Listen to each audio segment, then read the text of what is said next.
In this video, we'll talk about how to get logistic regression to work for multi-class classification problems. And in particular, I want to tell you about an algorithm called one versus all classification. What's a multi-class classification problem? Here are some examples.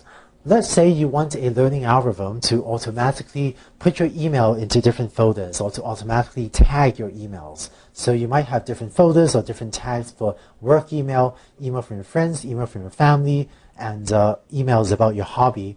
And so here we have a classification problem with 4 classes, which we might assign the numbers, the classes y equals 1, y equals 2, y equals 3, and y equals 4 to. And another example, for medical diagnosis, if a patient comes into your office with maybe a stuffy nose, the possible diagnoses could be that they're not ill, maybe that's y equals 1, or they have a cold, 2, or they have a flu. And third and final example, if you are using machine learning to classify the weather, maybe you want to decide if the weather is sunny, cloudy, rainy, or snow, or if it's going to be snow. And so in all of these examples, y can take on a small number of discrete values, maybe 1 to 3, 1 to 4, and so on. And these are multi-class classification problems. And by the way, it doesn't really matter whether we index this as 0, 1, 2, 3, or as 1, 2, 3, 4.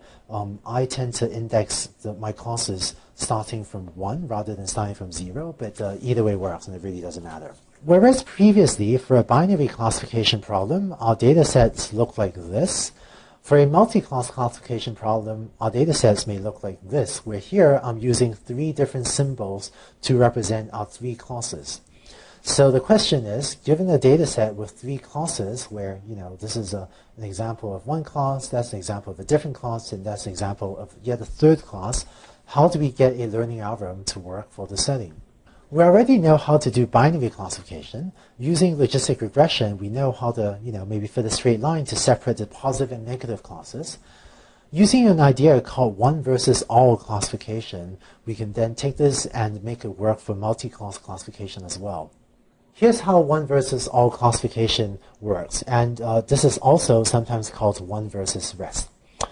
Let's say we have a training set like that shown on the left, where we have 3 classes. So if y equals 1, we denote that with a triangle. If y equals 2, the square. And if y equals 3, then the cross. What we're going to do is take our training set and turn this into 3 separate binary classification problems, or turn this into 3 separate 2-class classification problems. So let's start with class 1, which is a triangle. We're going to essentially create a new sort of fake training set where classes 2 and 3 get assigned to the negative class, and class 1 gets assigned to the positive class. We're going to create a new training set like that shown on the right, and we're going to fit a classifier, which I'm going to call h subscript theta superscript 1 of x, where here the triangles are the positive examples and the circles are the negative examples. So think of the triangles being assigned the value of 1 and the circles the value of 0.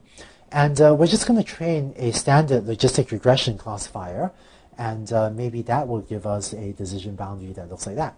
Okay? This superscript 1 here stands for class 1, so we're doing this for the triangles of the first class. Next, we do the same thing for class 2. We're going to take the squares and assign the squares as the positive class and assign everything else, the triangles and the crosses, as the negative class. And then we fit a second logistic regression classifier. We'll call this h of x superscript 2, where the superscript 2 denotes that we're now doing this, treating the square class as the positive class, and maybe we get a classifier like that. And finally, we do the same thing for the third class and fit a third classifier, h superscript 3 of x, and maybe this will give us a decision boundary, or give us a classifier that separates the positive and negative examples like that.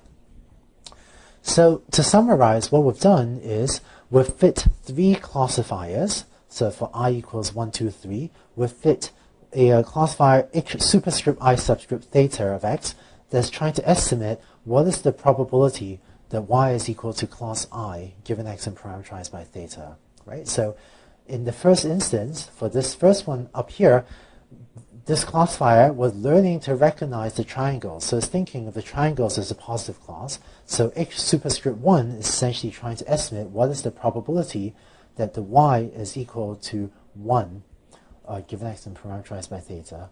And similarly, this is treating the square class as a positive class, and so it's trying to estimate the probability that y is equal to 2 and so on. So we now have 3 classifiers, each of which was trained to recognize one of the 3 classes.